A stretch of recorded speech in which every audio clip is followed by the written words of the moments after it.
আল্লাহ তাআলা আমাকে জানিয়েছেন দহিকাল্লাহু মিন ফুলানিন ওয়া ফুলান, অমুক এবং অমুকের স্ত্রী প্রতি আল্লাহ তাআলা রাজি খুশি হয়ে আল্লাহ তাআলা হেসে দিয়েছেন। বলে সুবহানাল্লাহ। অমুক এবং অমুকের স্ত্রী রাতের বেলা এমন কি কাজ করেছে যে কাজ আল্লাহ তাআলা দেখে নিজে হেসে দিয়েছেন। বলতেছেন কে? আপনার আমার নবী। কোথায় বলতেছেন? মসজিদে নববীতে। কাদের সামনে? সাহাবায়ে কেরামের সামনে। যে ওই যে অমুক আছে না, অমুক এবং অমুকের স্ত্রী আজকে গত রাত্রে এমন কি কাজ করেছে যে কাজ আল্লাহ তাআলা সচক্ষে দেখে আল্লাহ তাআলা আরশে আজিম থেকে হেসে দিয়েছে। সুবহানাল্লাহ। পড়ে নামাজ পড়ে আল্লাহ তাআলা হেসে দিয়েছেন। এই অবস্থা দেখে আসমানে যত ফেরেশতা ছিলেন সকল ফেরেশতারাও হেসে দিয়েছে। আওয়াজ করে পড়েন। এটা কি স্বাভাবিক কথা? আল্লাহ তাআলাকে হাসিয়েছেন এমন কি কাজ স্বামী স্ত্রী করেছেন রাতের বেলা যে আল্লাহ তাআলা আরশের মহল্লায় থেকে এদের এই দৃশ্য দেখে হাসলেন। এটা ছোটখাটো বিষয় নাকি? আমরা তো গুরুত্ব দিই যে সমাজের বিশেষ কোনো ব্যক্তিকে যদি কেউ হাসাইতে পারে আমরা খুব তার প্রশংসা করি। তুমি যে কাজটা করেছো এই কাজটা দেখে তো চেয়ারম্যান সাহেব হেসে দিয়েছে, এমপি সাহেব তো হেসে দিয়েছে, আর প্রধানমন্ত্রী যদি হেসে দেয় তা তো তার কোনো কি কয় আর পিছনে তাকানোর দরকার নাই, তার তো গিফট এবং পুরস্কারের কোনো অভাব হবে না। ঠিক কিনা ধরে কম? তাহকামুল হাকিমিন রব্বুল আলামিন, যিনি দুজাহানের মালিক, তিনি হেসে দিয়েছেন।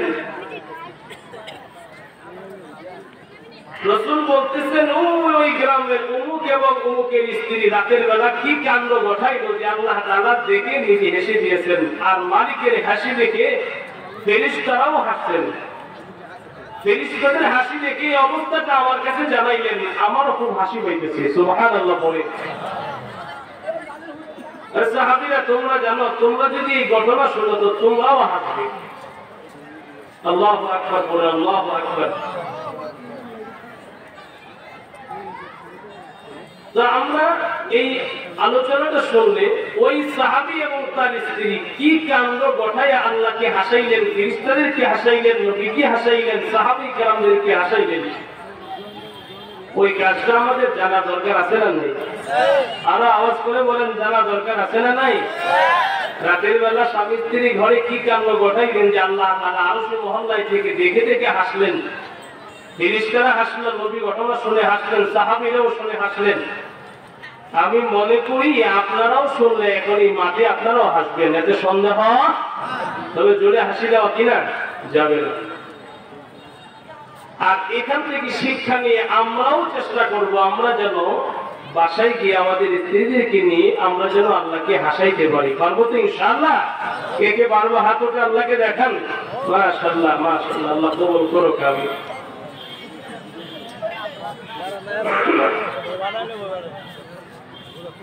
আল্লাহ রাসূল বলতেছেন যে একদিন বিকাল বেলা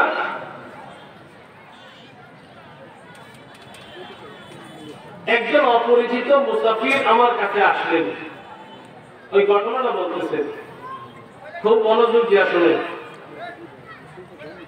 অপরিচিত মুসাফির আমার কাছে আসলেন, আয়েশা বলতেছি, ইয়া রাসূলুল্লাহ, ইয়া হাবিবাল্লাহ, নবীজি, আমার পেটে প্রচন্ড ক্ষুধা, প্রচন্ড ক্ষুধা লেগেছে আমার, আপনার কাছে আসলাম, আপনি কি কিছু পারবেন আমাকে দিতে? আমি যা খেয়ে আমি পেটের ক্ষুধা নিবারণ করব। আজকে কয়েকদিন যাবৎ কিছুই আহার করি না, খাই না, ক্ষুধার কারণে আর দাঁড়াইতে পারি না, আপনার কাছে আসলে আপনি আমারে কিছু দেন, আমি খাই, আমার ক্ষুধা নিবারণ করি। লোকটা এমন একজনের কাছে আসছেন যিনি বিশ্ব নবী রাহমাতুল লিল আলামিন। নবীজির কাছে আসলে নবীজি তাকে বললেন তুমি এখানে বসো। তারে বসাইলেন, ভিতরে সংবাদ পাঠাইলেন তার স্ত্রীদের ঘরে। প্রথমে একজনের কাছে পাঠাইলেন যে গিয়া বলো আমি নবী বলছি একজন মেহমান আসছে, এই মেহমানকে কিছু খাওয়াইতে হবে, মেহমানদারি করতে হবে, ঘরে কি আছে এখনই পাঠিয়ে দেওয়ার জন্য। মেহমানের সাথে কোনো পরিচিত নাই, রাসূল এর আগে এই মেহমানকে দেখেনও নাই, মেহমানের বাড়ি রাসূলের এই এলাকাতেও না, অপরিচিত মানুষ। কিন্তু খানা চাইছেন তো রাসূল বসাই দিলেন, ভিতরে পাঠাইলেন খানার জন্য। অনেক সময় আমাদের কাছে আমার মেহমান আসে আমাদের বাড়ির দরে, আমরা তারে দূর দূর করে তাড়াই দিই, দেখি দেই না এই বেটা সময় নেই এখন, এই খাউন খুঁজলো, খাউন খুঁজতেই খাউন পাওয়া যায় নাকি, যাও যাও কিছু দিতে পারবো না, যাও তাড়াইয়া যাও। রাসূল বলেন সাবধান, এরকম করা যাবে না। কোন মানুষ কিছু চাইলে তাকে সাধ্য অনুযায়ী দিয়ে দেওয়া, এটা রাসূলের সুন্নাহ। তো রাসূল পাঠাইলেন, যেই ঘরে পাঠাইলেন রাসূলের এক বিবির ঘরে পাঠাইলেন, ওখান থেকে আওয়াজ আসলো ইয়া রাসূলুল্লাহ ইয়া হাবিবাল্লাহ, নবীজি আমার ঘরে সাদা পানি ছাড়া আর কিছুই নাই মেহমানের সামনে দেওয়ার মতো। সুবহানাল্লাহ পড়ে। রাসূলের বিবিদের ঘরের হালত বলতেছি এটা, আমার ঘরে মেহমানের সামনে সাদা পানি যা ছাড়া আর কিছুই দেওয়ার মতো নেই। আরেক বিবির ঘরে পাঠাইলে ওখান থেকে সংবাদ আসলো ইয়া রাসূলুল্লাহ ইয়া হাবিবাল্লাহ, নবীজি মেহমানের জন্য আপনি পাঠাইলেন, আমার ঘরেও সাদা পানি ছাড়া মেহমানের সামনে দেওয়ার মতো আর কোনো খাবার নেই। রাসূলের তো একাধিক বিবি ছিলেন, আরেক বিবির ঘরে পাঠাইছে, ওখান থেকেও সংবাদ আসলো কি ইয়া রাসূলুল্লাহ ইয়া হাবিবাল্লাহ, নবীজি আমার ঘরেও সাদা পানি ছাড়া মেহমানের সামনে দেওয়ার মতো কিছু নাই। রাসূল বুঝতে পারলেন আমার বিবিদের ঘরে খাবার নাই, খাবার আসবে কোত্থেকে, আমি স্বামী, আমি তো জানি এদের ঘরে খাবার নাই, তারপর পাঠাইলেন খাবার নাই, সংবাদ আসলো। মেহমান পাশে বসে আছেন, বহুদিনের বেশ কিছুদিন যাবৎ কিছুই খান না, পেটের ক্ষুধা নিয়ে মেহমান বসে আছেন। মেহমানের ভিতরে সান্ত্বনা হলো, এমন একজন মানুষের কাছে আসলাম, উনি বিশ্ব নবী রাহমাতুল লিল আলামিন, যে নবীর কাছে ক্ষুধা নিয়ে আসলাম, আমার বিশ্বাস এই নবীর কাছ থেকে ক্ষুধা নিয়ে ফিরে লাগবে না, বরং পেট ভরে খানা খাই আমি এখান থেকে ফিরতে পারবো। সুবহানাল্লাহ, এটা তো দৃঢ় বিশ্বাস যে এমন লোকের কাছে খানা চাইছি, এখান থেকে খালি হাতে ফিরবো না, কিছু না কিছু পাবো। কিন্তু এখন মেহমানের পাশে বসে এই সংবাদগুলো শুনতেছেন, প্রত্যেক বিবির ঘর থেকে কি আওয়াজ আসতেছে, নবীজি আমার ঘরের ভিতরে পানি ছাড়া অন্য কোনো খাবার নাই মেহমানের সামনে দেওয়ার মতো, শুধু পানি ছাড়া আমাদের ঘরে আর কিছুই নাই। মেহমান নিজে আবার চিন্তায় পড়ে গেলেন, সকল বিবিদের ঘর থেকে যদি একই আওয়াজ আসে তাইলে নবীজি এখন আমাকে কোথায় নিয়ে যাবেন, কার ঘর থেকে খানা খাওয়াবেন? নবীজি তার হাতটা ধরে বলেন চলো চলো মসজিদে নবীর মধ্যে যাই। মসজিদে নবীর মধ্যে গেলেন, এশারের নামাজ পড়লেন। এশারের নামাজের পর হাবিবে কিবরিয়া মুহাম্মদুর রাসূলুল্লাহ সাল্লাল্লাহু আলাইহি ওয়াসাল্লাম নামাজের সালাম ফিরাইলেন। আসসালামু আলাইকুম ওয়া রাহমাতুল্লাহ, আসসালামু আলাইকুম ওয়া রাহমাতুল্লাহ। রাসূল পিছনের দিকে ঘুরে সাহাবায়ে কেরামদেরকে সম্বোধন করে বললেন, ইয়া আমার সাহাবীরা, বাকি নামাজের পরে তোমরা মসজিদে নববীর ভিতরে বসবে, কেউ কোথাও যাবে না। সাহাবায়ে কেরাম কানের মধ্যে আওয়াজ যখন পৌঁছে সবাই হতভম্ব হয়ে যায়। এশারের নামাজের পরে স্বয়ং রাসূল সাল্লাল্লাহু আলাইহি ওয়াসাল্লাম এলান করলেন সকলকে বসার জন্য। তার মানে এখন বাহিরে যত প্রয়োজনীয় কাজই থাকুক না কেন, কোন কাজে যাওয়া যাবে না। নবীজি কেন বসার জন্য বসলেন, কেন বললেন বসার জন্য? অবশ্যই বসতে হবে। সব সাহাবায়ে কেরাম নামাজ শেষ করে বসে গেলেন।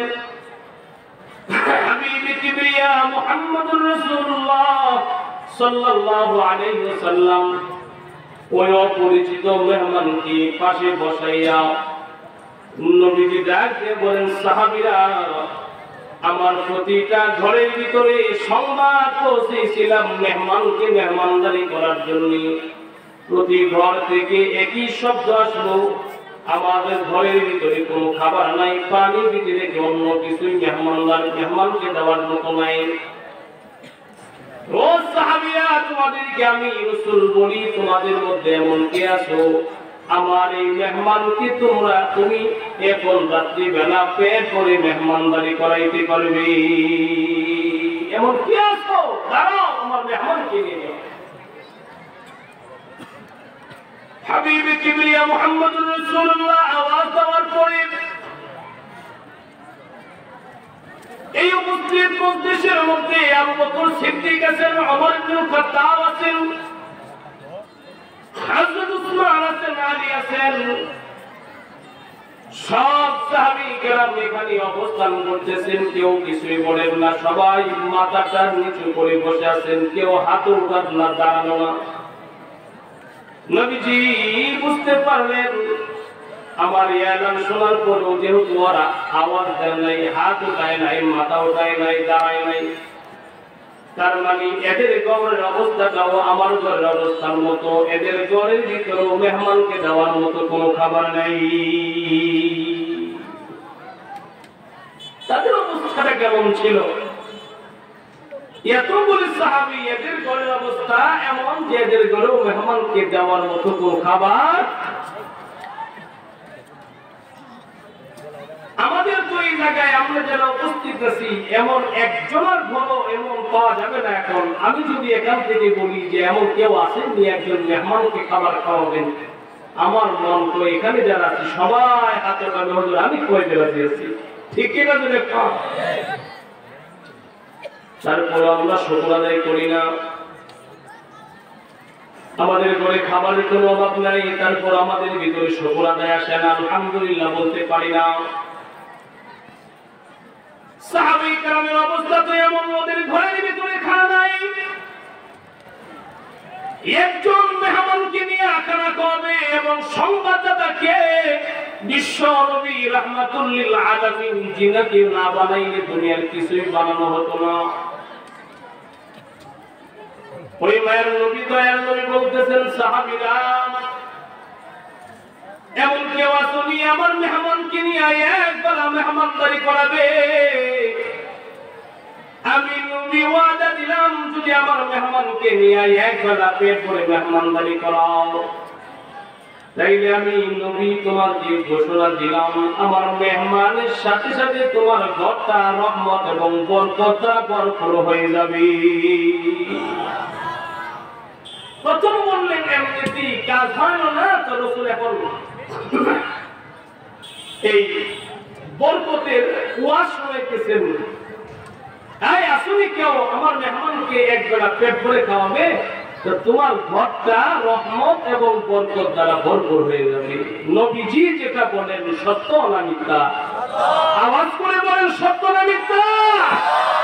আমার নবী বলছে সত্য তো অবশ্যই হবে, কারণ আম্মা জান আয়েশা বলেন আমার নবী নিজ থেকে কিছুই বলেন না যতক্ষণ না আল্লাহ না বলা। আল্লাহ যা বলতে বলেন নবীজি তাই বলেন, নিজের থেকে কখনো কিছু বলে।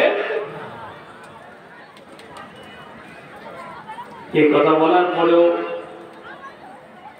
আবু বকর, ওমর, উসমান, আলী সবাই মাথা নিচু করে বসে আছেন, কেউ কোনো জবাব দেন না। আল্লাহ রাসূল অপেক্ষা করতেছেন কে আওয়াজ দিবে, কে এমন কেউ নাই যে আওয়াজ দিবে মেহমানকে নিয়ে যাবে। সব সাহাবায়ে কেরাম নীরব, সবাই চুপটি করে বসে আছেন, কেউ আওয়াজ দেয় না, কেউ আওয়াজ দেয় না, কারো হাত ওঠে না। আল্লাহ রাসূল তাকিয়ে আছেন সাহাবীদের সামনে, ডাইনে তাকান, বামে তাকান, সামনে তাকান, চতুর্দিকে ঘুরে ঘুরে তাকান, কেউ নিয়ে হাত ওঠায়। আল্লাহ রাসূলের অপেক্ষা দেখে সাহাবীদের মধ্য থেকে একজন আস্তে করে হাত উঠায় বলেন, ইয়া রাসূলুল্লাহ, ইয়া হাবিবাল্লাহ, নবীজি, আমি পারবো আপনার এই মেহমানকে নিয়ে এক বেলা খানা খাওয়াইতে। নবীজি অনুমতি দেন, আমি আপনার মেহমানকে আমার বাড়িতে নিয়ে যাইতে চাই। আল্লাহু আকবার। আল্লাহ রাসূল হাতটা দেখে অন্তর আনন্দিত হয়ে গেলেন। আল্লাহ রাসূল বলেন, সাহাবী দাঁড়াও দাঁড়াও দাঁড়াও। সাহাবীকে দাঁড় করায় দিলে সব সাহাবী কেরাম তাকাইলেন, কে সাহাবী যে বলেছে রাসূলের মেহমানকে নিয়ে মেহমানদারি করবে।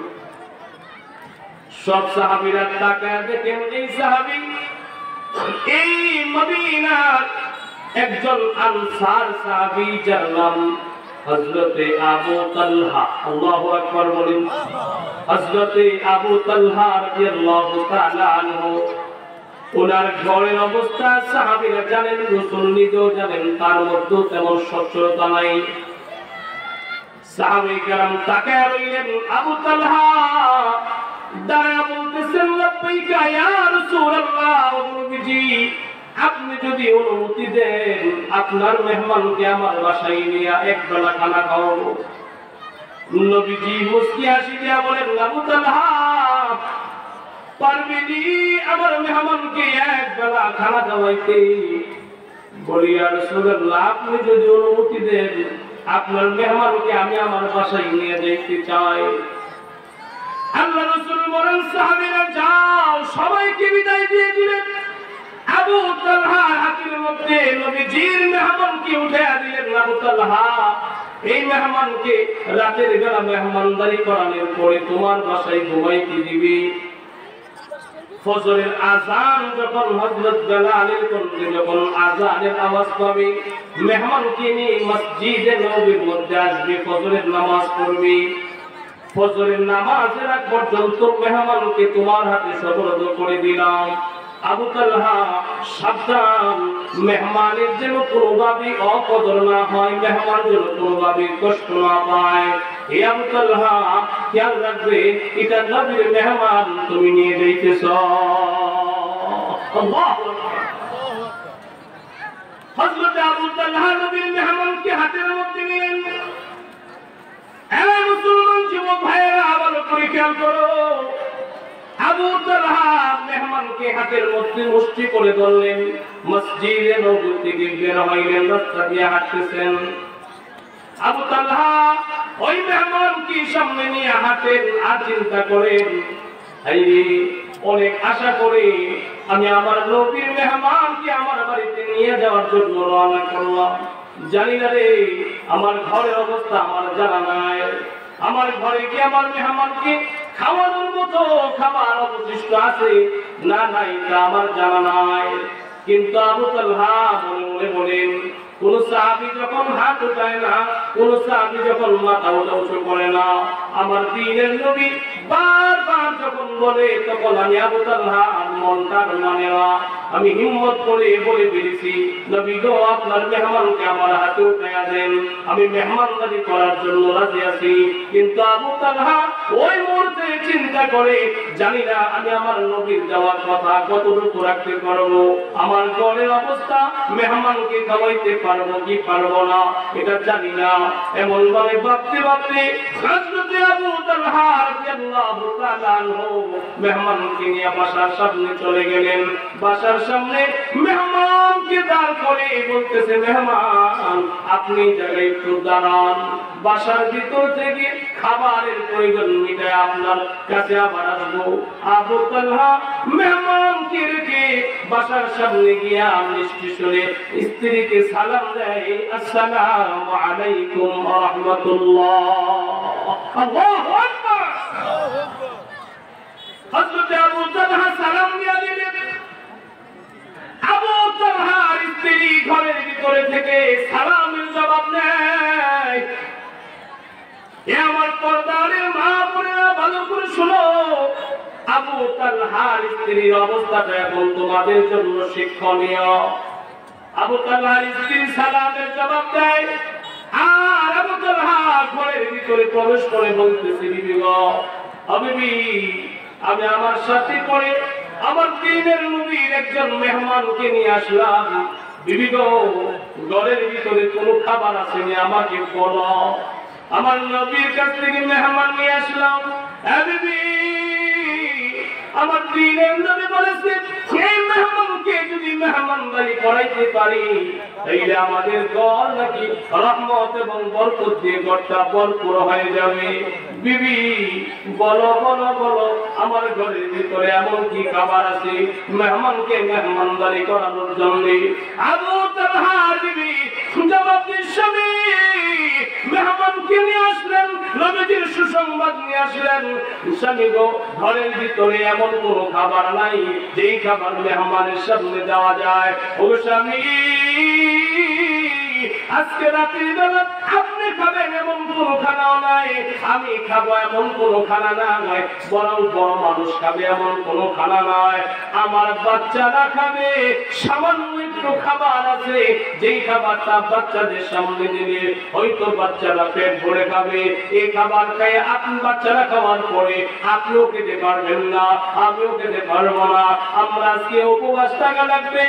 ওই বাচ্চারা জিকির করি লা ইলাহা ইল্লাল্লাহ। আমি স্বামী, আমাদের ঘরের ভিতরে যে পরিমাণ খাবার আছে বাচ্চারা খেতে পারবে, বাচ্চাদের জন্য খাবার আছে, আমরা খাবো এমন কোনো খানা নাই, শুধু বাচ্চাদের জন্য খাবার রেখেছিলাম। এই বাচ্চাদের খাবার বলে কি করা যায়? হযরত আবু তালহা রাদিয়াল্লাহু তাআলা আনহু ডাক দেয়া বলে, বিবি তুমি বলো না কি করা যায়? মেহমানকে কি অনাহারে রাখা যাবে নাকি? নবীর মেহমান নিয়ে আসলাম। আবু তালহার বিবি ডাক দেয়া বলে, স্বামী আপনি মেহমানকে গিয়ে একটু সময় দেন, মেহমানের সাথে গিয়ে একটু কথাবার্তা বলেন আর জানায় দেন আমি খাবার রেডি করতেছি। বলে কোত্থেকে খাবার রেডি করবে? আমার ঘরে তো তেমন খাবার নাই, কোত্থেকে খাবার জোগাবে?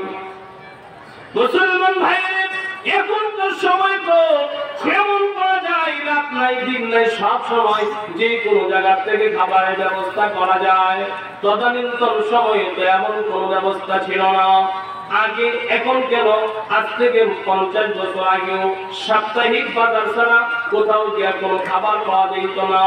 তখনকার সময় এমন হালত ছিল যে সময় যখনই ইচ্ছা করে তখনই কোনো খাবার জোগাড় করবে এমন কোনো ব্যবস্থা নাই। হযরত আবু তালহা বলে, দিবি এই অল্প সময়ের ভিতরে খাবার কোথায় থেকে রেডি করবে, কোথায় থেকে খাবার আনবে? আবু তালহা বিবি ডাক দেয়া বলে, স্বামী গো আপনি টেনশন করবেন না, আমি আমার বাচ্চাদেরকে এই মুহূর্তের ভিতরে ঘুম পাড়াইয়া দিব, এদেরকে খাবার খাওয়াবো না। আজকে রাত্রিবেলা আপনি আমি সহ আমার বাচ্চারাও এই মেহমানের জন্য না খেয়ে থাকবে, বরং বাচ্চাদের খাবার গুলা মেহমানকে আজকে খাওয়ায়া আল্লাহ রাসূলের পুরস্কার সেই ঘোষণা আমরা নিব এবং মেহমানকে আমরা খাওয়ায়া এখান থেকে খুশি করে বিদায় করব। আল্লাহু আকবার। আমার বাবুরা হযরত আবু তালহা বিবি কেমন মানুষ ছিলেন, কেমন মানুষ ছিলেন? আমাদের সমাজের মা বোনেরা হলে বলতো, তোমার কোনো আন্দাজ নাই, আইডিয়া নাই, মনে চাইছে তো মেহমান বাড়িতে ধরে নিয়ে আসলাম, মেহমান কি খাওয়াইবা, ঘরে তো কিছুই নাই। কত রাগ করতো, গুসা করতো, কত ঝগড়া পর্যন্ত বাজায় দিত। ঠিক কিনা ধরে কম? এ মা তোমাকে শোনাচ্ছি, আবু তালহার বিবির মতো আখলাক করা হয়ে যাও। আবু তালহার বিবি সময় মতো স্বামীকে সান্ত্বনা দিয়া দেয়, স্বামী গো টেনশন করার কোনো কারণ নাই। স্বামী আপনি মেহমানের সাথে অল্প সময় একটু কথা বলেন, আমি এই দিকটা খাবার রেডি করি, কেমনে করবা? আমার বাচ্চাদেরকে ঘুম পাড়াইয়া দিব, আর বাচ্চাদের খাবার মেহমানের জন্য দস্তরখান বিছায়া খাবার পরিবেশন করে মেহমানকে খানা খাওয়াবেন। আবু তালহা কিছু শান্ত হলেন, আস্তে করে বের হয়ে গেলেন। মেহমানের সাথে অল্প সময় কথাবার্তা বলার পরে হযরত আবু তালহাকে আওয়াজ দিলেন, আবু তালহা মেহমানকে নিয়ে আসেন।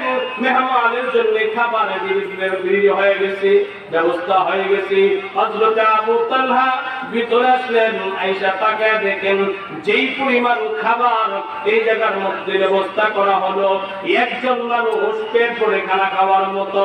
কিন্তু একের অধিক দুইজন বা তিনজন যদি খানা খায় তাইলে কাউর পেট ভরবে না, এমন একজনের খাবার। হযরত আবু তালহা বলে, দিবি তুমি কি বলে গেছো? রাসূলের আদর্শ হলো মেজবান, মেহমান মেজবান ছাড়া খাবে না। এই মেহমান তো আমি, আমাকে ছাড়া খাবে না।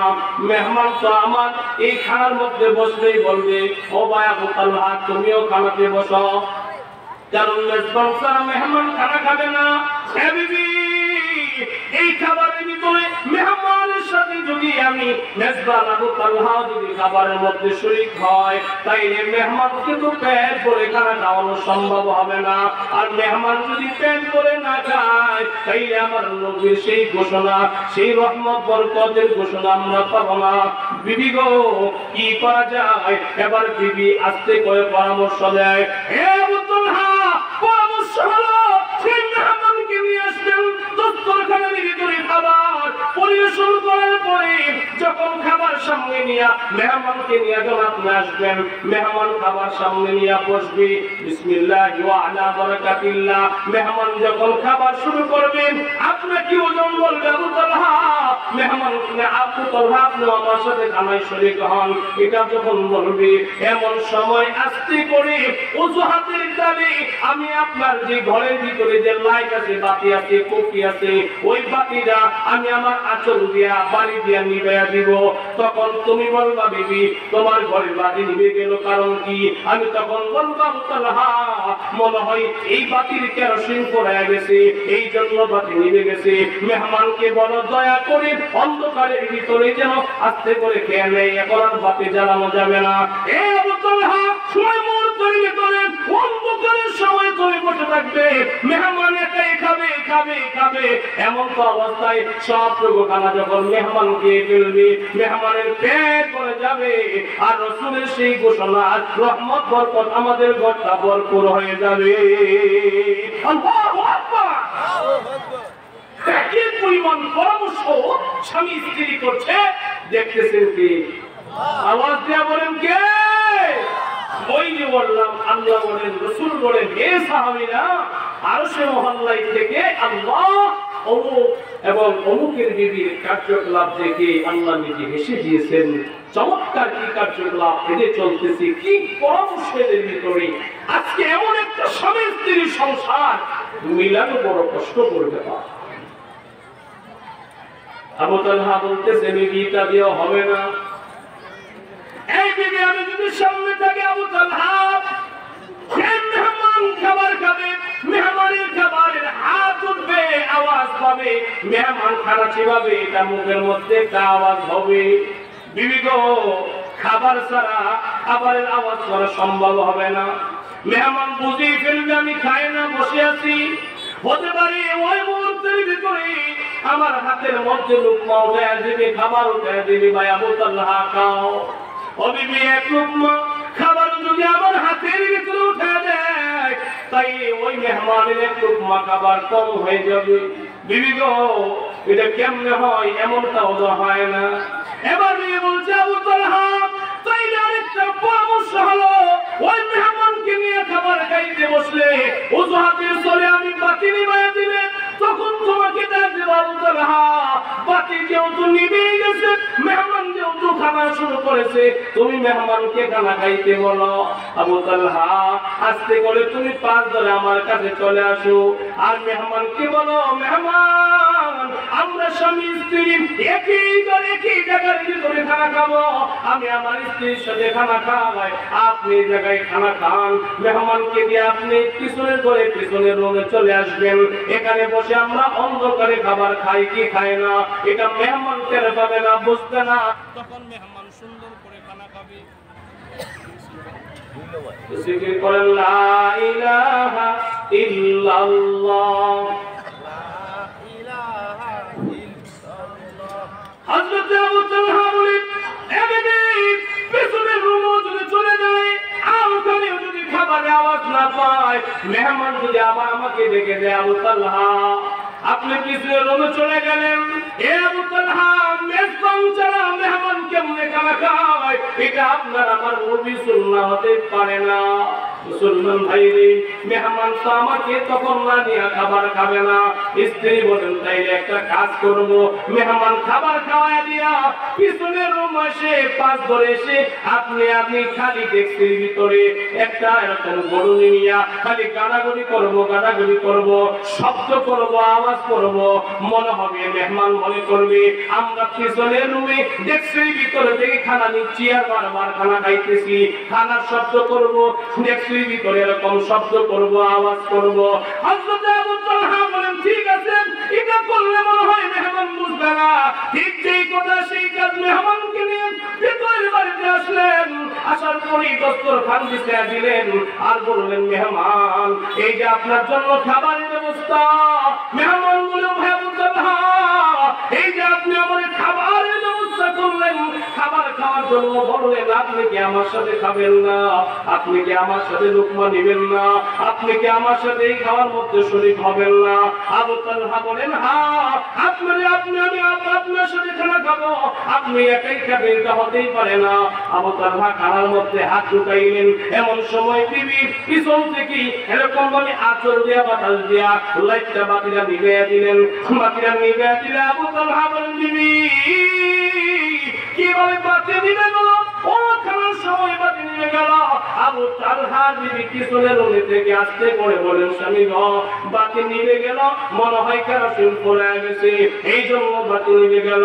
এ আবু তালহা বাতি যখন নিভে গেল, খাবার সামনে আছে, মেহমানকে বলো খাবার খাইতে কোনো অসুবিধা হবে না, আস্তে আস্তে করে মেহমান যেন খানা খেয়ে নেয়। আবু তালহা মেহমানকে খানা খাওয়াতে লাগাইবে, তুমি আমার রুমে চলে আসো। আবু তালহা বলে, ভাই যান আপনি খানা খান, আমি আমার বিবিকে নিয়ে পিছনের রুমে খানা খাচ্ছি।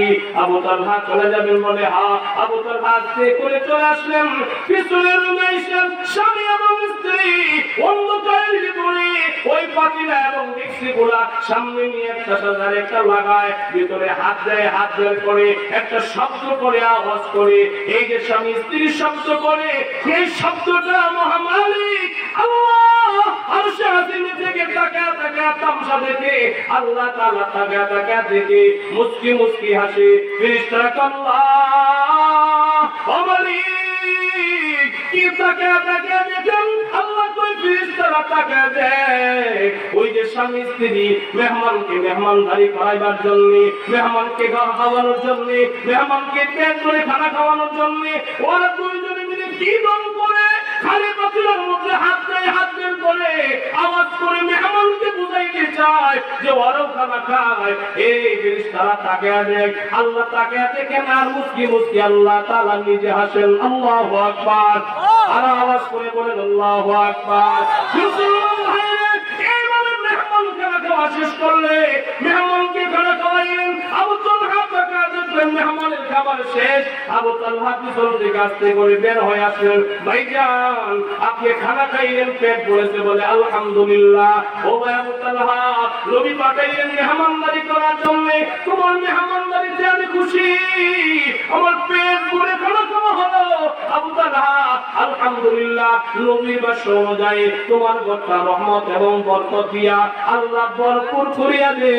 আমার মুসলমান ভাইরা, আপনারা আমার নবীজি হাদিসে পাকের ভিতরে ঘোষণা দেন, এই উম্মতের দল শোনা, শুধু তখনকার সময় না, তখন রহমত আর বরকত নাই। রাসূল বলেন কিয়ামতের আগ পর্যন্ত কোন মুসলমান যদি একজন মেহমানদারকে মেহমানদারি করায়, তাইলে আমি নবীর ঘোষণা, ওই মেহমান ওই ঘরে যাওয়া মাত্র, ওই ঘরে লুকমা আহার করা মাত্র আল্লাহ তাআলা আসমান থেকে রহমত এবং বরকত দিয়া ঘরটাকে ভরপুর করে দেয়। মেহমান কিছুই নেওয়া যায় নাই, বলে না খালিয়া দেওয়া যায় নাই, বলে মেহমান দুই হাতে করে দুই পুটলা করে এক হাতের মধ্যে রহমত আরেক হাতের মধ্যে বরকত নিয়ে মেহমান মেজবানের বাড়িতে যায়। এই জন্য আলীনগরের মানুষ ও কালীপুরের মানুষ, মুসলমান ভাইরা, মেহমান ঘরে আসলে গুসা করা যাবে না, এরকম বেলাসি হওয়া যাবে না, রাগ করা যাবে না, মেহমানকে এরকম ভাবে বৃষ্টি মনে করা যাবে না, মেহমানকে ঝামেলা মনে করা যাবে না। মেহমান আপনার বাড়িতে আসে মনে করিয়েন না আপনার তাকিয়ে যায়, বরং রাসূল বলেন মেহমান এক বুঝাই করে রহমত এবং বরকত নিয়ে ওই মেজবানের বাড়িতে যায়। মেহমান একবেলা খানা খায়া চলে আসে, আল্লাহ তাআলা ওই ঘরের ভিতরে হালাল রুজি 40 দিন পর্যন্ত অব্যাহত রাখে।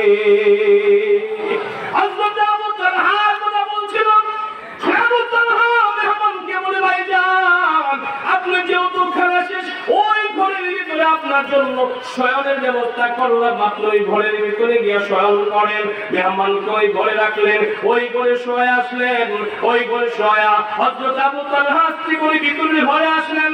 আবু তালহার বিবি কয়, এ বিবি আমার বাচ্চারা কয়? বলে যে আপনার বাচ্চারা ঘুমায়, আপনার বাচ্চারা ঘুমায়। বিবি গো রাতের বেলা কান্নাকারি করবে না, মেহমানকে খাওয়াইলাম, বাচ্চারা না খেয়ে আছে, আমরা বুঝের মানুষ, আমরা না খায়া খাওয়া করবো না, বাচ্চারা বুঝে না, না খায়া যদি রাতের বেলা ঘুম ভেঙে যায়, সজাগ হয়ে যায়, ওরা তো কান্নাকারি করবে, কান্নাকারি আওয়াজ যদি মেহমান পায় তাইলে মেহমান অসন্তুষ্ট হতে পারে। আবু তালহার বিবি রাতে স্বামী আপনি কোনো টেনশন করবেন না, আপনার কোনো চিন্তা নাই, আপনার কোনো টেনশন নাই, আমি বাচ্চাদেরকে এমন ভাবে শীতল হাত বোলায় আমি বাচ্চাদেরকে ঘুম পাড়া দিলাম। আল্লাহর উপরে তাওয়াক্কুল করে বলি, ফজরের আযানের আগে আমার বাচ্চারা ঘুম ভাঙবে না, ওরা ঘুম থেকে জাগবে না, ওরা ঘুম থেকে উঠবে না, কোনো সমস্যাও হবে না।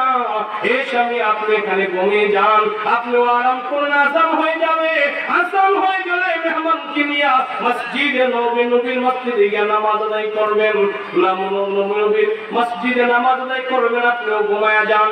আবু তালহা বারবার স্ত্রীর চেহারা দিকে তাকায়া দেখেন, তাকানোর ভরে তাকান, স্ত্রী কোনো কষ্ট নেন, রাগ নেন, গুসা নেন, বারবার আবু তালহা স্ত্রীর চেহারা দিকে তাকাইলে স্ত্রী ডাকলে, স্বামী আপনি বারবার আমার দিকে তাকাইলে আপনি মনে হয় ভয় পাইতেছেন, আপনি আমার কাছে না জানায় মেহমান নিয়ে আসলেন, মেহমানদারি করা হলো, আমার বাচ্চারাও খালো না, আমিও খাইলাম না, আপনিও খেলেন না, আমার মেহমানকে মেহমানদারি করাইলাম, এই জন্য আমি মন খারাপ করেছি। আপনি মনে পাবেন আপনি কি আমার চেনেন না, আপনি কি আমার ব্যাপারে জানেন না, আমি ধৈর্য প্রচন্ড পরিমাণ ধরতে পারি, আমার ধৈর্যের কোনো শেষ নাই, প্রচন্ড পরিমাণ ধৈর্য ধরতে পারি।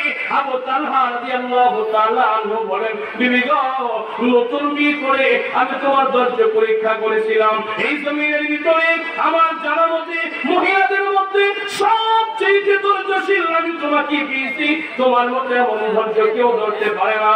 আমার ভাইরা কিতাবের ভিতরে হযরত আবু তালহা রাদিয়াল্লাহু তাআলা আনহু ওনার বিবির নাম আছে উম্মে সুলাইম। উম্মে সুলাইম নামক সেই মহিলা এমন ধৈর্যশীল ছিলেন, আবু তালহাকে বিয়ে করার আগে ওই মহিলা আরেক স্বামীর ঘর করেছেন, ওই স্বামীটা ছিল ইহুদি, ওই স্বামীটা অমুসলিম হওয়ার কারণে উম্মে সুলাইম কালিমা পড়ে মুসলমান হয়ে গিয়েছিলেন। উম্মে সুলাইম কালিমা পড়ে মুসলমান হওয়ার কারণে ওই আগের স্বামী ইহুদির বাড়িতে থাকার পরে ইহুদি বারবার উম্মে সুলাইম আবু তালহার স্ত্রীকে বারবার এরকম ভাবে পড়ে, এই উম্মে সুলাইম তুমি নবীর কালিমা পড়েছো, আমি অমুসলিম নবীকে মহব্বত করি না, বরং আব্দুল্লাহ ছিল মুহাম্মদুর রাসূলুল্লাহ আমার চিরন্তন দুশমন, এই উম্মে সুলাইম আমার স্ত্রী হয়ে আমার ঘরে বসবাস করে, আমারটা করে, আমার সাথে সংসার করে, ওই মুহাম্মদের কালিমা পড়ে তুমি মুসলমান হবে, এটা হতেই পারে না। উম্মে সুলাইম কালিমা ছেড়ে দাও, কালিমা ছেড়ে দাও। উম্মে সুলাইম তখন বলে, আমার স্বামী আপনি যা কিছু বলতে পারেন, কিন্তু নবীর কালিমা ছাড়া আমার দ্বারা সম্ভব হবে না, কারণ মুহাম্মদুর রাসূলুল্লাহ সাল্লাল্লাহু আলাইহি ওয়াসাল্লামের কালিমা আমি আমার সিনার ভিতরে এমন ভাবে গেঁথে নিয়েছি, আল্লাহর কসম আমাকে টুকরা টুকরা করে ফেলতে পারেন, কিন্তু আমার সিনার ভিতর থেকে মুহাম্মদের কালিমা বের করা সম্ভব না। আল্লাহু আকবার। এমন মহিলা হলেন উম্মে সুলাইম, আবু তালহা রাদিয়াল্লাহু তাআলা আনহুর স্ত্রী। উম্মে সুলাইমের ঘটনা আসার সঙ্গে পড়ি, উম্মে সুলাইমের সাথে তার আগে স্বামী ইহুদি তখন রাগান্বিত হয়ে বাড়ি থেকে বের হয়ে গেছেন। বাড়ি থেকে বের হয়ে গেল, তুমি যদি কালিমা না ছাড়ো তাহলে তোমার সাথে আমার সম্পর্ক নাই, আমি তোমার সাথে থাকবো না, ভিন দেশে চলে যাবো। এমন রাগ করে একবার সিরিয়ায় চলে গেলেন। 6 মাস পর্যন্ত উম্মে সুলাইমের কাছে নিজের স্বামীর খবরাখবর ছিল। 6 মাস পর সংবাদ পাইল, হে উম্মে সুলাইম কি চাও? বলে কি চাও? তোমার স্বামী যে তোমার সাথে রাগ করে বাসা থেকে বের হয়ে গেছিল, ওই সিরিয়ায় মারা গেছে, মৃত্যুবরণ করেছে। উম্মে সুলাইম আফসোস করলে না, আমি আমার স্বামীকে কালিমা পড়ে মুসলমান হতে পারি নাই। ওই স্বামী মারা যাওয়ার পরে উম্মে সুলাইমের ইজ্জত পালনের পরে বহু জায়গা থেকে উম্মে সুলাইমের সৌন্দর্য এবং আকলাক দেখে, তার চারিত্রিক সৌন্দর্য যেমন ছিল, তার রূপ চর্চা তেমন ছিল, ঘটনাগণ কেমন ছিল, অত্যন্ত সুন্দরী রূপবতী এরকম ভাবে সৌন্দর্যের অধিকারী ছিলেন উম্মে সুলাইম রাদিয়াল্লাহু তাআলা আনহা। বহু জায়গা থেকে বিবাহের প্রস্তাব আসে, উম্মে সুলাইম কারো প্রস্তাব গ্রহণ করেন নাই। শেষ পর্যন্ত আবু তালহা তখন মুসলমান হয় নাই। আবু তালহা একজন নওজোয়ান যুবক, মুসলমান হয় নাই। আবু তালহার পক্ষ থেকে উম্মে সুলাইমের কাছে বিবাহের প্রস্তাব আসলে এবার উম্মে সুলাইম শর্ত লাগাইলেন, আবু তালহা আমাকে যদি বিয়ে করতে চাও তাইলে একটা শর্ত হলো তুমি কালিমা পড়ে মুসলমান হয়ে যাও, আমি উম্মে সুলাইম তোমার বিবাহের প্রস্তাবে রাজি আছি। আল্লাহু আকবার। বিবাহের প্রস্তাবে রাজি হয়, কেমনে কালিমা পড়ে মুসলমান হয় রে? হযরত আবু তালহা বলেন, তখনই বুঝেছিলাম যাই কালিমার জন্য ওই স্বামী ছেড়ে দিয়া আমাকে গ্রহণ করে এবং আমাকে মুসলমান বানায় দেয়। উম্মে সুলাইম আবু তালহার এই সংসারের ভিতরে 1 বছর যাওয়ার পরে আল্লাহ রাসূল বলেন উম্মে সুলাইম এবং আবু তালহার দাম্পত্য জীবনে সুন্দর ফুটফুটে একটা ছেলে সন্তান জন্ম নেয়, একটা ছেলে সন্তান জন্ম নেয়। আমার ভাইয়েরা আগের ঘটনা বুঝাইবার জন্য এই ঘটনাকে সামনে আনা হলো।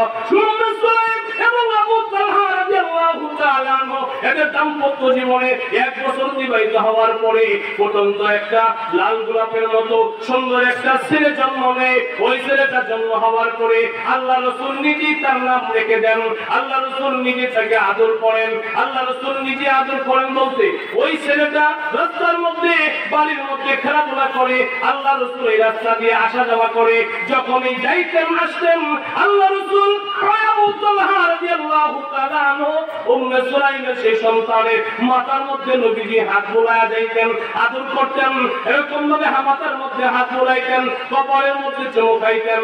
আবু তালহা দেখলে ভালো লাগতো, উম্মে সুলাইম তাকে দেখতেন, আর দিলটা বলে যেত বিশ্বনবী রাহমাতুল লিল আলামিন আমার সন্তানকে আদর করে।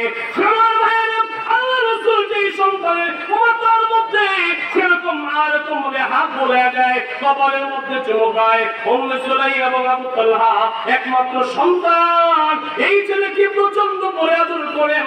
একদিনের ঘটনা, হযরত আবু তালহা রাদিয়াল্লাহু তাআলা নবীজির দরবারে গেলেন, আসরের নামাজ পড়লেন, মাগরিব পড়লেন, এশা পড়লেন।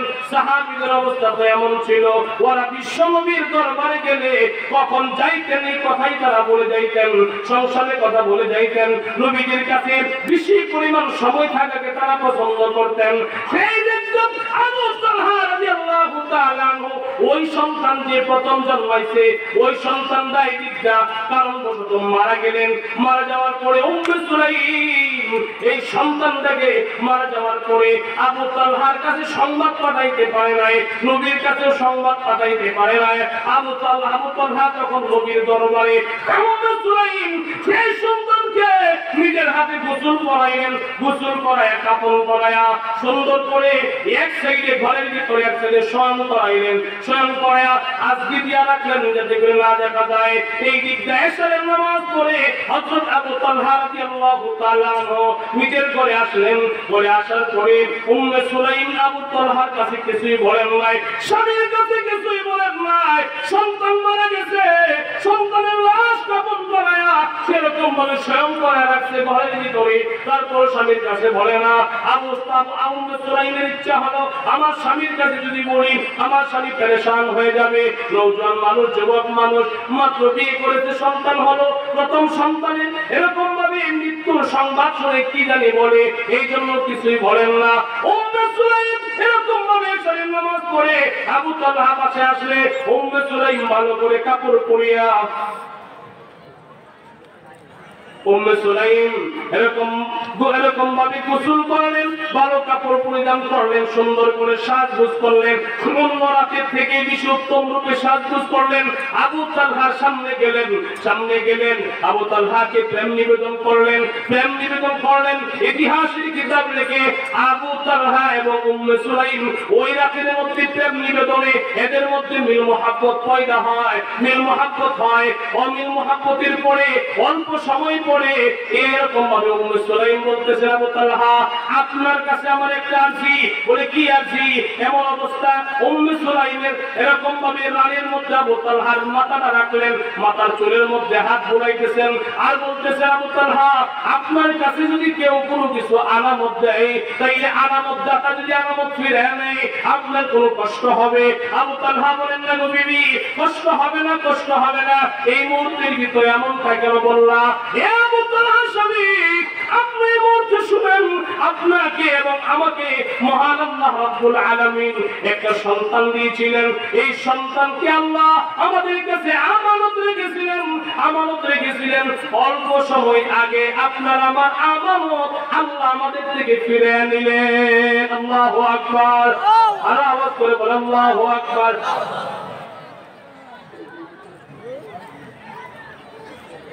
আবু তালহা রাদিয়াল্লাহু তাআলা বলে, বিবি আমি তো এই অবস্থাটাই দেখেছি, তোমার ধৈর্যের অবস্থাটা দেখেছি। এই অবস্থাতেই আমরা সবাই আমাদের প্রধান অতিথিদেরকে স্লোগানে এবং ঘর থেকে বের হইলেন। ওযু করে হযরত আবু তালহা মেহমানকে হাতে ধরে নিয়ে মসজিদে নববীতে রওনা করলেন। মসজিদে নববীতে গেলেন, নবীজির পিছনে জামাতে ফজরের নামাজ আদায় করলেন। ফজরের নামাজ শেষ করলেন। নামাজ শেষ করে রাসূল হযরত আবু তালহার দিকে তাকায়া মুসকি হাসেন। বলেন না সুবহানাল্লাহ। মুসকি হাসতেছেন। নামাজ শেষ করে মুসল্লিরা এক সবাই চলে গেছে। হযরত আবু তালহা চিন্তা করতেছেন যে নবীজি আমার দিকে মুসকি হাসতেছেন, তার কারণ আমার দিকে হাসেন কেন? সাহাবীরা যখন চলে গেলেন, হযরত আবু তালহা রাদিয়াল্লাহু তাআলা নবীর দিকে, নবী গো আপনি হাসেন কারণ কি? আপনি আমার দিকে হাসতেছেন কেন? নবীজি বলেন, আবু তালহা কি ব্যাপার? গত রাতে কি হয়েছে তোমাদের? কি ঘটাইছো তোমরা? মেহমানকে খাবার খাওয়ানোর জন্য বাচ্চাদেরকেও খাবার না খাওয়ায় শোয়া করছিল। স্বামী স্ত্রী খুব টেনশন করছিল না? হযরত আবু তালহা কই, নবী আপনি খবর জানেন কেন? আল্লাহু আকবার, আল্লাহু আকবার।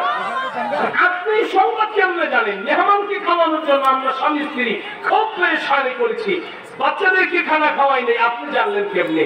রাসূল বলেন, আবু তালহা শুধু এটাই না, আমি আরো জানি। স্বামী স্ত্রী মিলা বসে খালি পাতিলার মধ্যে গড়র করছিল না?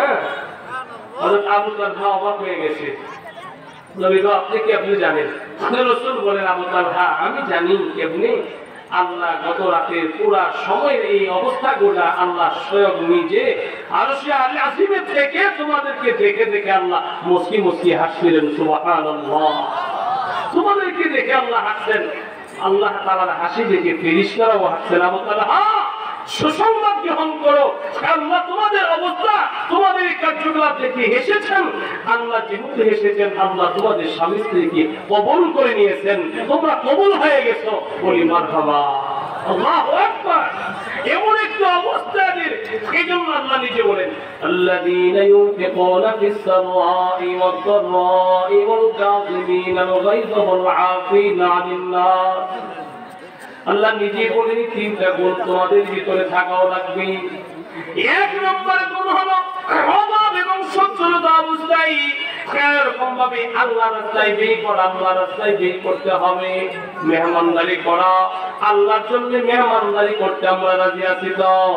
কে কে রাজি আছেন হাত তুলে আল্লাহকে দেখান। লিল্লাহি তাকবীর, আইলাই নারে তাকবীর। মেহমানদারি করতে রাজি আছেন? আমার ভাইয়েরা, এই মেহমানদারি আল্লাহ তাআলা খুব পছন্দ করেন। মেহমানকে খানা খাওয়ানো এটা সমস্ত পয়গম্বরের সুন্নাহ। আপনার আমার নবীও মেহমানদেরকে প্রাধান্য দিয়েছেন। আগেকার নবীরাও মেহমানকে খাওয়াইতেন। মেহমানকে খাওয়াইতে গিয়া কখনো কৃপণতা করবেন না। মেহমান যে কেউ হোক, মেহমান যদি আপনার বাসায় আসে মেহমানকে উত্তম খানা দিবেন, উত্তম খানা খাওয়াবেন, উত্তম বাসস্থান দিবেন, উত্তম ভাবে তার সাথে আপনি কথাবার্তা বলবেন। কারণ মেহমানকে দেখে কেনা গুসা করা যাবে না। মেহমান আপনাকে এরকম বিরক্ত করে এমনটা বলা যাবে না। মেহমান এসে বিরক্ত করলো না, মেহমান বিরক্ত করে না। আল্লাহ রাসূল বলেন মেহমান যদি অমুসলিম হয় তারপরও মেহমানকে মেহমানদারি করা সুন্নাহ। আল্লাহু আকবার। একটা মাসালা শুনেন, অমুসলিমদেরকে খাবার খাওয়ানো এটাও জায়েজ আছে, খাওয়ানো উত্তম, খাওয়াইতে হবে। অমুসলিম ভিক্ষুক যদি আপনার কাছে হাত বাড়ায় কত আপনি খানা খাওয়াবেন। অমুসলিম ভিক্ষুক যদি আপনার দুয়ারে আসে আপনাকে ওকে খানা খাওয়াবেন। অমুসলিমদেরকে এরকম ভাবে এদের পূজা করার জন্য টাকা দেওয়া জায়েজ নাই। অমুসলিমদের মান্যকর বানায়া দেওয়া জায়েজ নাই। হিন্দুর মূর্তি কেনার জন্য টাকা দেওয়া জায়েজ নাই। কিন্তু কোন অমুসলিম পেটের ক্ষুধার কারণে আপনার কাছে যদি এসে হাত বাড়ায় আর যদি বলি ভাইজান পেটের ক্ষুধা, আপনি কিছু খাবার দেন অথবা টাকা দেন, ওই অমুসলিম কেউ খাবার দেওয়া আপনার জন্য জায়েজ। আপনি খাবার দিতে হবে, দিবেন। এটাই রাসূলের সুন্নাহ। আমার ভাইয়েরা, অমুসলিমকে খানা খাওয়াবেন, আপনি খাওয়াবেন না কেন? অমুসলিমকে তো আল্লাহ নিজেই খানা খাওয়ায়। খাওয়ায় কি খাওয়ায় না? আরো জোরে বলেন, খাওয়ায় কি খাওয়ায় না? অমুসলিমদেরকে আল্লাহ নিজে খানা খাওয়ায়। এই বিশ্বের ভিতরে মুসলমানের সংখ্যা থেকে অমুসলিমের সংখ্যা কম না বেশি? অনেক অনেক অনেক গুণ বেশি। তারপরও আল্লাহ অমুসলিমদেরকে খানা খাওয়ায়। একবেলার জন্য খানা বন্ধ করেন না। পয়গম্বর ইব্রাহিম আলাইহিস সালামের জামানার ঘটনা আছে কিতাবের ভিতরে। ইব্রাহিম আলাইহিস সালাম এমন একজন খাসলতওয়ালা, এমন একজন স্বভাবজাত নবী ছিলেন। ওই মেহমান ছাড়া প্রতিদিন দুপুর বেলা খানা খাইলে মেহমান নিয়ে খানা খাইতেন। মেহমান ছাড়া উনি কোনদিন খানা খাইতেন না। রাসূল বলেন মেহমান নিয়ে খানা খাওয়া এটা সুন্নাহ, মেহমান নিয়ে খানা খাওয়া এটা সুন্নাহ। এই জন্য এই তিন গুণ তো প্রথমে বললাম। প্রথম নাম্বার গুণ হলো আমরা সবাই মেহমানদারি করব ইনশাআল্লাহ। আল্লাহ কবুল করে বলেন আমিন। ইল্লাহি তাকবীর। আইনা এই আরজুরে কোন নারা তাকবীর। বদরুজ্জামান সাহেবের আগমন। আরজুরে বদরুজ্জামান সাহেবের আগমন। সাইদ আহমদ সাহেবের আগমন। নারে তাকবীর। ওয়া আখিরু দাওয়ানা আলহামদুলিল্লাহ।